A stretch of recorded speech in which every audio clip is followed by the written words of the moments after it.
Bruno Retailleau s'est acharné contre l'Algérie pour cet objectif. Le ministre français de l'Intérieur, Bruno Retailleau, a été l'une des figures les plus virulentes envers l'Algérie ces dernières semaines, et la raison derrière cette hostilité s'est révélée aujourd'hui.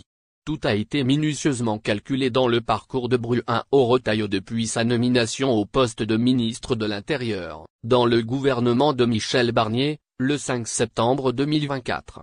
Ce gouvernement a été renversé le 13 décembre après un vote de censure à l'Assemblée nationale.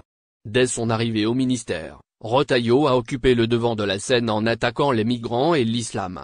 L'affaire de l'arrestation de l'écrivain Boualem Sansal, évoquée par le président Abdelmadjid Tebboune lors de son entretien avec l'Opinion au début du mois, a également soulevé des zones d'ombre. À la veille de son voyage en Algérie à la mi-novembre, Sansal a dîné avec Xavier Driancourt et Retailleau, et une rencontre entre eux était prévue à son retour.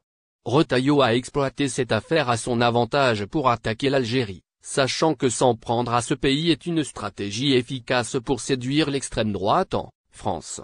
Il a ensuite enchaîné avec la polémique sur les influenceurs, allant jusqu'à expulser l'un d'eux sans respecter les règles légales et diplomatiques.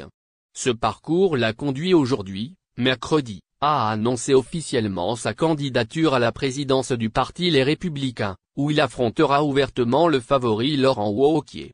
La chaîne BFM TV souligne que Retailleau a capitalisé sur la popularité qu'il a acquise ces dernières semaines pour se lancer dans la course à la tête d'un parti affaibli depuis la guerre de leadership entre Nicolas Sarkozy et François Fillon en 2004. Le ministre français de l'Intérieur dépasse toutes les limites et ne s'encombre ni d'obligations de réserve ni de retenue dans ses attaques putrescentes contre l'Algérie.